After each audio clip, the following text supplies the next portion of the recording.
Imagine if I told you that the greatest mystery of the A-Team was never resolved on film. Yes, they rescued the day each week. But after the director shouted, "Cut," the true drama began. Performers disappeared. Friendships ended, careers were permanently altered, and legends battled. Was it sabotage, ego, or something unexpected? Hold on tight, for the events that transpired behind the A-Team scenes are far more explosive than anything that ever came out of that renowned black van. Discover the true cause of these actors' departures from the A-Team. From hostages to heroes. The A-Team was one of the few shows that truly took off in the neon-lit haze of 1980s television. Nothing about it was subtle. With its grenade explosions, automobile chases, and one-liners that reverberated in both business breakrooms and playgrounds, this was a weekly adrenaline rush. Millions watched every Tuesday night to see if Hannibal Smith's scheme would succeed. If duct tape, a welding torch, and a little attitude could solve the world's problems, Baracus would never board a plane. There was more to the A-Team than just television. It was a pop culture powerhouse, a marketing gimmick, and a sensation. However, the show's relentless success concealed a troubling reality. The actors and actresses in those classic roles were speeding towards a collision with something much messier than the villain of the week or the army colonel. They were speeding in each other's direction. The A-Team was a family on television. They were a time bomb of egos, annoyances, and personal goals off-screen. It was a dream come true for them to go from struggling performers to television legends. But gradually, what had begun as brothers started to fall apart. The A-Team's inception was an act of bravery in and of itself while the world watched. Producer Stephen J. Cannell envisioned a program that would defy convention and subvert traditional television cliches. The pitch for the show was ridiculous. Living by their own code and traveling across America in a black van, for Vietnam veterans were falsely accused. Cannell was a force of nature, but the network suits were dubious. After NBC eventually agreed, the competition to put together the best action cast began. It took more than chance to get the perfect actors. It was a conflict. The role of Colonel John Hannibal Smith, the brilliant tactician, was given to George Peppard, who was already a Hollywood icon. The crew felt confident because of his silver hair and cunning smile. Dirk Benedict was selected to play Templeton's smooth-talking con artist, Peck. Dwight Schultz's wild, frantic energy outshone more conventional alternatives to win the role of the unexpected pilot howling Mad Murdoch. Subsequently, Mr. T appeared. Was different from everyone else on TV. To the outside world, he was B, but his true identity was Lawrence Turo. Baracus, A.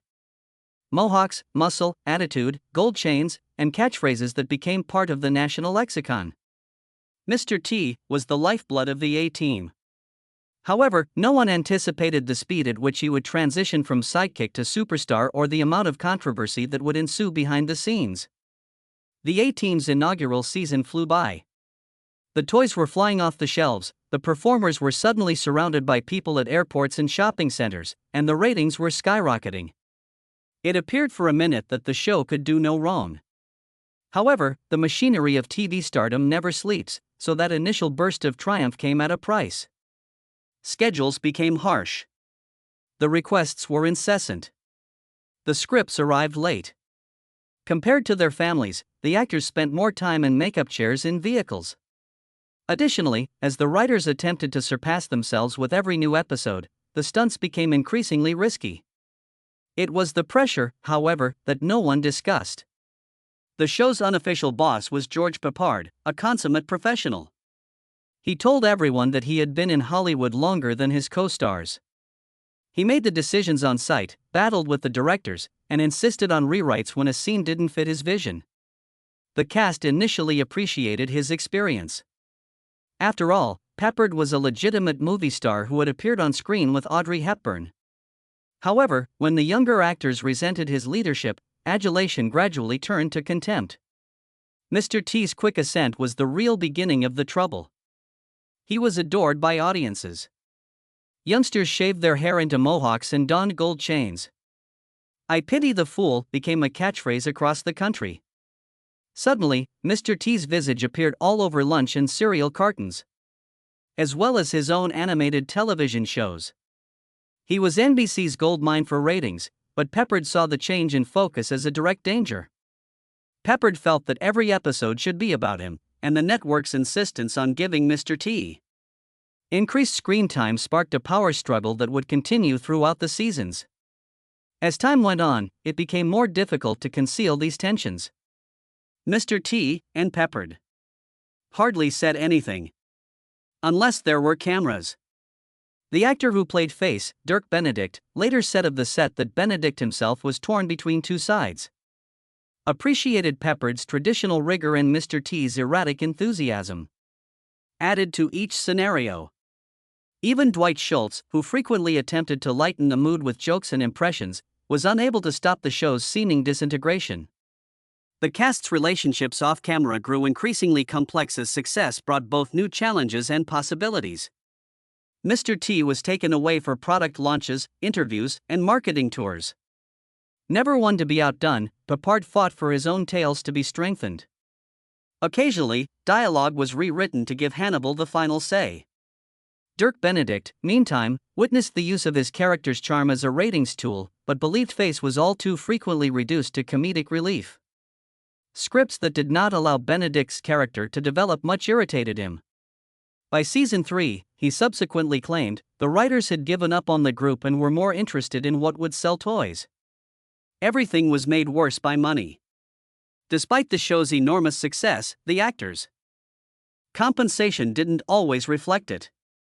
Mr. T and Peppard swiftly renegotiated for more money, which sparked rumors of favoritism and jealousy among the other actors. Peppard blew up when he found out that Mr. T was getting paid more than he was. There have been rumors of threats to leave the set and yelling battles in Peppard's trailer. NBC management made pledges and offered bonuses in an attempt to defuse the situation, but the wounds were never completely healed. There were also personal hardships beneath all the glamour. Mr. T was more than simply a fictional character. He was a brand, and maintaining that image drained him. He struggled with exhaustion, anxiety, and the need to be constantly on. He was once admitted to the hospital due to weariness, but the studio kept it a secret so as not to alarm the sponsors. Benedict, on the other hand, was concerned about being stereotyped. Additionally, Dwight Schultz struggled to detach himself from Murdoch's frantic energy due to his insomnia. By the 4th season, it was impossible to conceal the A-Team's flaws. Plots becoming increasingly formulaic. Even if they were unable to identify it, viewers could feel the strain. The guest stars came and went.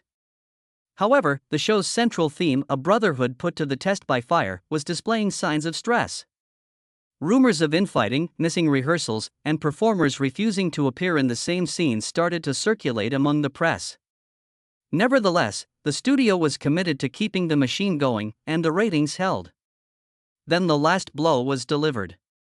In order to appeal to a younger audience, NBC sought to update the series.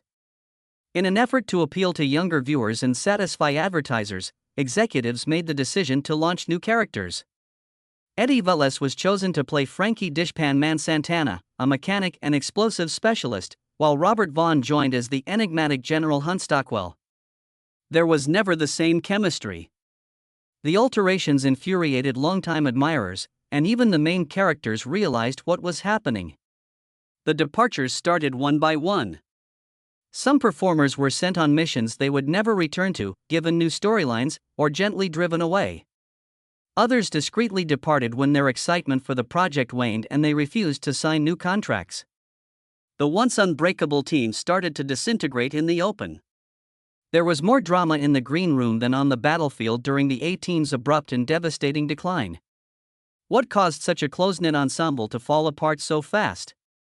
Was it ego, wealth, fame, or just plain poor luck?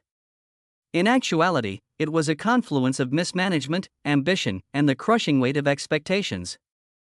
The folks who made television great also paid the true price for the A-Team's permanent transformation. Nothing would ever be the same for the legends who rolled out in that van together. Nevertheless, the A-Team is still invincible in the eyes of millions of admirers. The theme music still gets you going, the repeats are still available, and the legend of the unbeatable squad is still true. The true tale, however, was unfolding just out of view behind every explosion, joke, and coordinated strategy. The greatest mission of the team? Surviving one another. Disappeared in the haze. Although the A-Team was founded on the idea of four fugitives fighting the world, the team was destroyed by the real Hollywood world.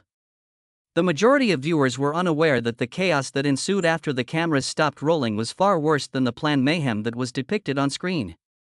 The storm clouds had already begun to form by the time the second and third seasons were TV gold, and each member of the cast was at their breaking point.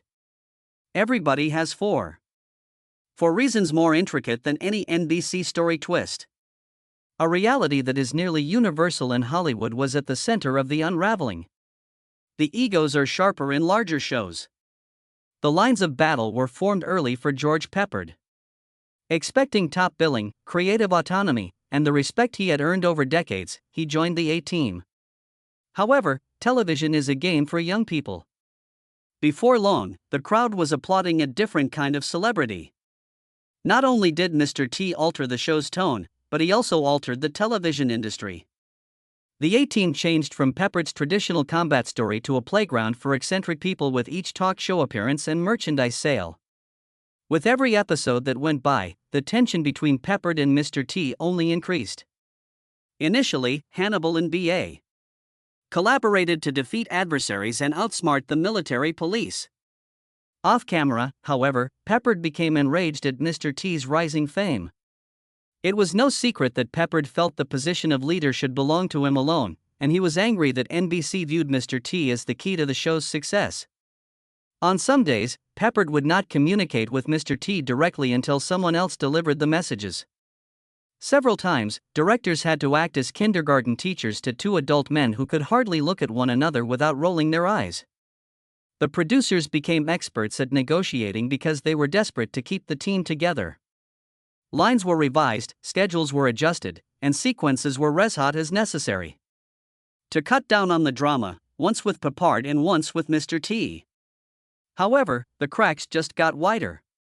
Even informal discussions regarding scripts descended into yelling contests. On the set, rumors were like wildfire. Some sources claim that the crew began placing wagers on who would blow up first, Mr. T, who never backs down from a fight, or Peppard, with his cold glares. Everyone admits that it was exhausting, but even after years, no one is entirely sure who was correct. Despite his polished on-screen persona, Dirk Benedict was caught in the crossfire. Even though he was determined to add humor to the production, he was unable to ignore the mounting pressure. He was meant to be the team's goofy schemer, always prepared with a witty ruse or a smile. However, the truth was that Benedict frequently felt invisible because the writings revolved around Mr. T's catchphrases and Peppard's demands. Benedict would occasionally attempt to offer a fresh perspective for his character, but the suggestion would always be dismissed. Later on, he acknowledged that the show's enormous popularity was both a boon and a bane. Although it kept him working, it also forced him into a position that never felt entirely like his own. But who had the most screen time wasn't the only source of friction. Despite all of its explosives and fistfights, the A-Team was a family of actors who were juggling the pressures of stardom. The burden was particularly felt by Mr. T. His harsh, uncompromising, and brave attitude, which he developed for B.A., served as his own shield from the outside world. However, celebrity is a whimsy. Kids adored him. Adults, however, questioned his acting abilities. Rival studios attempted to entice him away with offers he could hardly turn down, while journalists made fun of his exaggerated persona. It appeared for a time that Mr. T might quit the show completely. The studio lavished him with benefits, bonuses, and an almost impossible workload because they were afraid of losing their star attraction. The unrelenting speed started to wear on them. Sometimes too tired to even put on his signature chains, Mr. T began to arrive late. Delays in production were commonplace, and the workforce prepared for everyday surprises. To keep the show going, producers once thought of using body doubles for action sequences. However, Mr. T's refusal to do so became famous in and of itself. He would persevere despite illness, exhaustion, and even wounds. Resolved to never let down the children who looked up to B.A. as their hero. However, even heroes had their limits. Mr. T's armor started to reveal fractures in the fourth season. He was more reserved and subdued on set, and Benedict claims that he occasionally gave off the impression that he was truly miserable. His future with the A-Team was the subject of intense concern after tabloids began to circulate rumors of burnout and even health problems. For weeks, the show's future was in doubt as fans sent letters and NBC held emergency meetings. Though his conflicts were more private and discreet, Dwight Schultz was able to avoid the worst of the ego fights. At the conclusion of each shot, Schultz was exhausted from playing the challenging role of Murdoch, which combined physical humor with emotional vulnerability. According to Schultz, he felt as like he was leading two lives, Dwight at home, trying to find some sort of peace, and Murdoch on set, a flurry of mayhem and creativity. As the show's schedule grew increasingly demanding and the script shifted from character to spectacle, there were times when the pressure seemed unbearable. Then came the outsiders, the performers who joined the A-Team only to be kicked off when the chemistry amongst them didn't quite work. Melinda Kulia, who played reporter Amy Allen, came with high hopes and was first proposed as the team's fifth member.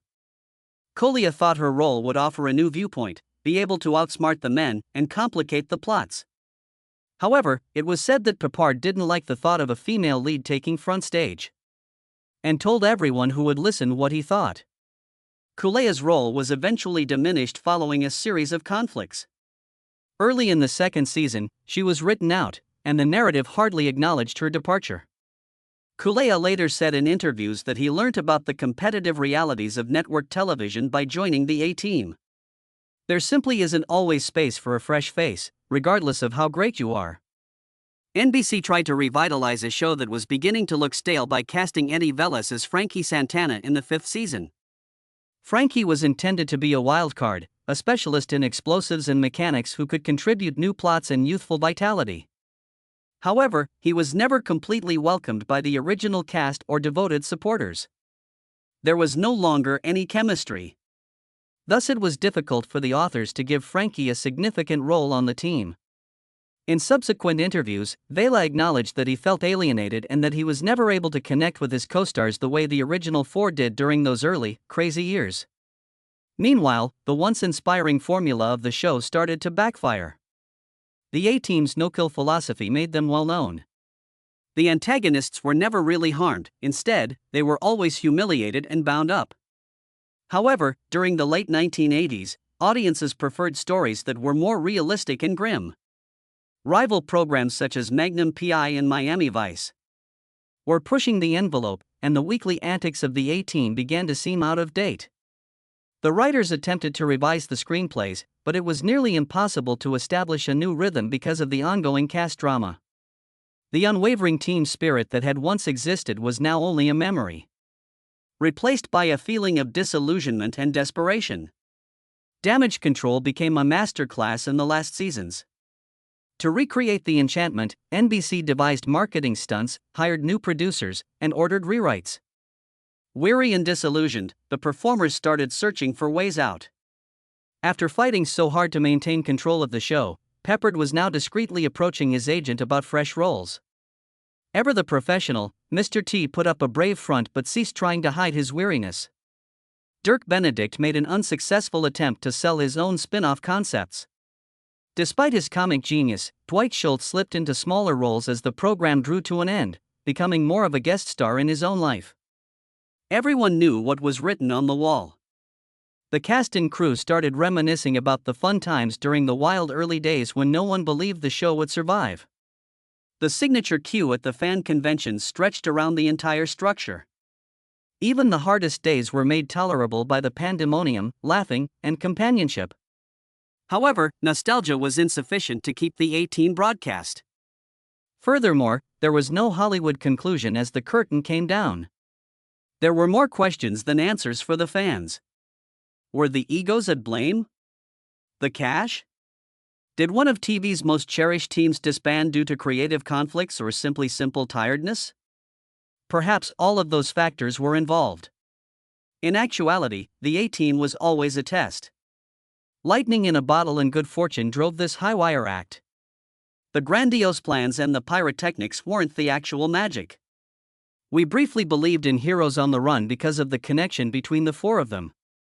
the legacy of the A-Team was safe as the van came to a final stop and the dust cleared.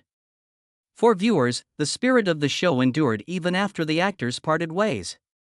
The theme music continues to pound our hearts, the reruns continue to play, and occasionally an old interview or behind-the-scenes glimpse reveals how crazy the trip truly was.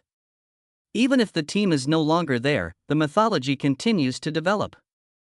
Wait till you see what occurred to each actor after the cameras stopped rolling, just when you think you know the whole tale.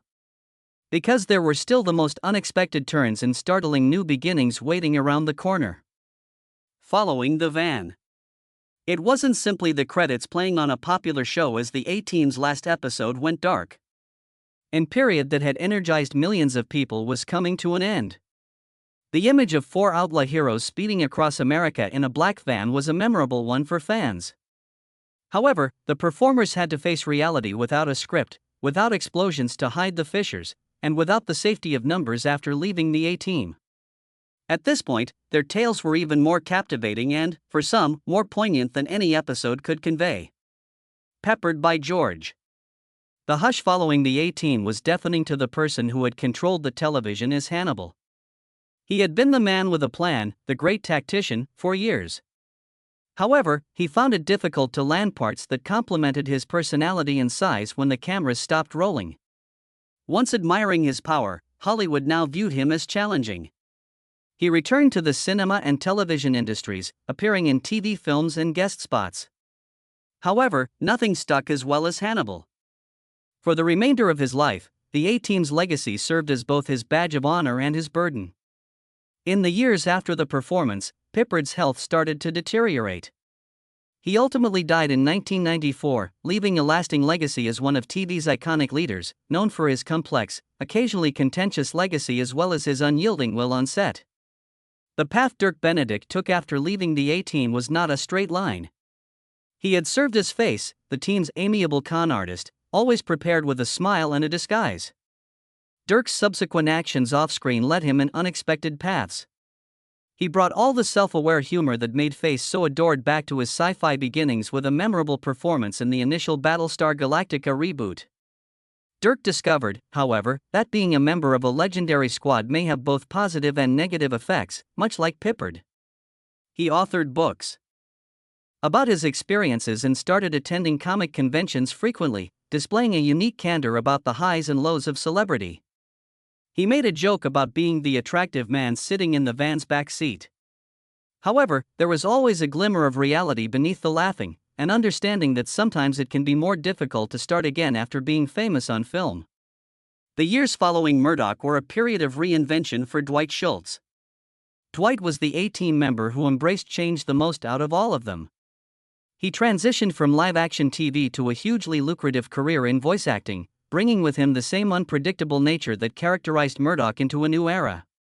You've undoubtedly heard Schultz's voice if you've played video games or seen cartoons in the past 20 years. It's always incredibly animated, sometimes humorous, and sometimes frightening. Additionally, Schultz made cameos on television programs such as Star Trek and The Next Generation, where his manic charisma and intelligence fit in perfectly. Even though he never achieved the rock star status of his youth, Schultz discovered a different type of success, a consistent, well-respected presence in the entertainment industry that was not only characterized by the van and the insanity. After the A-Team, Mr. T's narrative is a monument to resiliency and creativity. Off-screen, the guy who made the phrase "I pity the fool" iconic had to deal with his most difficult struggles. What would have been a tragedy was transformed into a different type of triumph when he took time out of the spotlight to battle cancer after the series concluded. He started giving motivating speeches, urging both children and adults to have confidence in themselves, maintain their strength, and constantly lend a helping hand. Mr. T continued to appear in ads, TV spots, and even wrestling rings, and he never lost his sense of humor or his passion for flamboyant fashion. Above all, though, he demonstrated that strength is more than just physical prowess. It's about persevering through difficult circumstances and returning with even greater heart. The tale of Mr. T demonstrates that even the most resilient figures can exhibit fragility, and that this is not a cause for shame. Actors like Robert Vaughn and Eddie Velas, who joined the A-Team later, had their own challenges. Hollywood veteran Vaughn added a sense of gravity to the show's last season, but he never quite bonded with the audience the way the original four did. The event was a crash course in the difficulties of joining a legend for Eddie Velas, who played Frankie Santana. He kept performing and developed a solid career, but he was never able to shake the shadow of the show's prime. By turning her early departure into a fresh start in pursuing writing, producing, and even painting, Melinda Cullia, who played Amy Allen, demonstrated that sometimes shutting one door may open a dozen more. It's true that the A-Team's story was dramatic on set and in the years that followed. However, the legacy goes beyond Hollywood politics and strained friendships. It's about how, when the credits rolled, each performer discovered their own path. A few persevered despite actual hardship, others sought solace in more subdued activities, while yet others sought other roles. Decades after the show's conclusion, fans still got together, told stories, and even dressed up as their favorite characters at conventions. The notion that each member of the ensemble left a bit of themselves in those crazy, unlikely escapades was what kept the mythology alive, not just nostalgia. The surprises that transpired after the spotlight faded are even more intriguing. Consider Dirk Benedict as an example. His candid views on the entertainment world garnered him media attention, even making lighthearted references to reboots and remakes. He never hesitated to celebrate the original charm, even though he once referred to the tendency of recasting great parts as Hollywood's biggest joke. By sharing behind-the-scenes anecdotes and even providing his voice to animated programs and podcasts, Dwight Schultz, on the other hand, rose to fame on the internet. Each actor inherited some of the A-Team's irreverence and unpredictable nature, making it difficult to distinguish between their real-life and on-screen identities. The unsolved questions become a part of the mystique for the admirers. Was Peppard as fierce off-screen as he appeared on screen? After the initial tension subsided, did Mr. T and the other actors ever really get back together? Were there rivalries, friendships, or amusing events that were kept out of the tabloids? Each performer revealed bits and pieces during interviews. The truth was more nuanced, interwoven with years of shared history, sorrow, and gratitude, but there was a genuine apology here and a humorous anecdote there. Every cast member said that they missed the craziness, the friendship, and the insane magic that only occurs when a show transforms pop culture, and even the most acrimonious splits grew softer over time. The show's continued development in the years following its conclusion, however, is the true twist. The A-Team acquired a new generation of admirers through streaming, reruns, and syndication rather than going extinct. Youngsters who missed the first run now binge-watch the crazy exploits and develop a deep affection for the same witty group. Over the course of several decades, the Black Van, the theme song, and those almost inconceivable ambitions all came to pass. At conventions, cast members would sometimes reconvene, hugging, telling stories, and laughing at the crazy journey that linked them. The reasons behind these actors' departures from the A-Team are ultimately more complex than departures or drama. It's about development, atonement, and the inextricable connection that arises when two people share an exceptional experience. There were many unexpected turns in each star's journey, sometimes tragic, sometimes humorous, but always distinctively their own. Even though the program was over, the A-Team's spirit endured because of all the fans who continued to uphold the tradition. There was more to the A-Team than just television. Lightning in a bottle was what it was. Real people struggled with friendship, fear, and fame behind every wild plot and automobile pursuit. Both the fans and they departed the set forever altered. Which A-Team turn surprised you the most, then? Please share your opinions in the comments section below. If you like this behind-the-scenes glimpse, be sure to subscribe for more TV's most outrageous legends secrets. Because the greatest tale of the A-Team is the one you never saw on screen, as all fans are aware.